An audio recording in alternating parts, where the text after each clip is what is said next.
Real মাদ্রিদের চোখ দিয়ে অভিষেক ম্যাচে বাজিমাত করলেন বিস্ময় বালক এনরিক ফিলিপে। দুর্দান্ত এক গোল করে গোটা ফুটবল বিশ্বকে অবাক করে দিয়েছেন। ম্যাজিক্যাল পারফরম্যান্স দিয়ে মাদ্রিদ ক্যারিয়ার শুরু করলেন Enrique Philippe.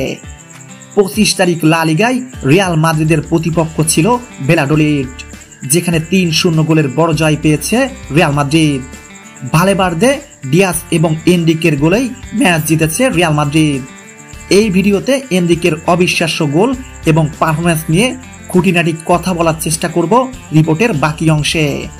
Deer Brazil football fans, মাত্র 17 বছর বয়সে রিয়ালের মেইন টিমে ডাক পেয়েছিলেন এনরিক। সবার ধারণা ছিল তাকে হয়তো রিয়াল কোচ মাঠের খেলায় সুযোগ দিবেন না, কিন্তু ক্লাবে যোগ দিতেই এনরিককে মাঠে নামিয়ে দিয়েছেন কার্লো আনচেলত্তি। সুযোগ পেতেই এনরিক বুঝিয়ে দিলেন কেন তাকে ভবিষ্যৎ সুপারস্টার তারকা বলা হচ্ছে। ম্যাচ শেষে রিয়াল কোচ বলেন, এনরিক যে অভিষেক ম্যাচেই বাজিমাত করবেন সেটা নিজেও ধারণা করতে পারেননি আনচেলত্তি। এনরিকের পারফরম্যান্স রিয়াল কোচকে অবাক করেছে।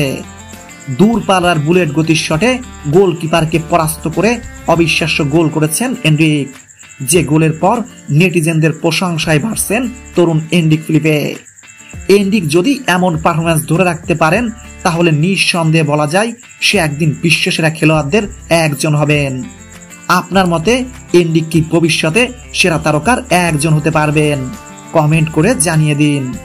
ব্রাজিল ফুটবল রিলেটেড বিভিন্ন খবর পেতে আমার চ্যানেলটিকে সাবস্ক্রাইব করুন। ধন্যবাদ।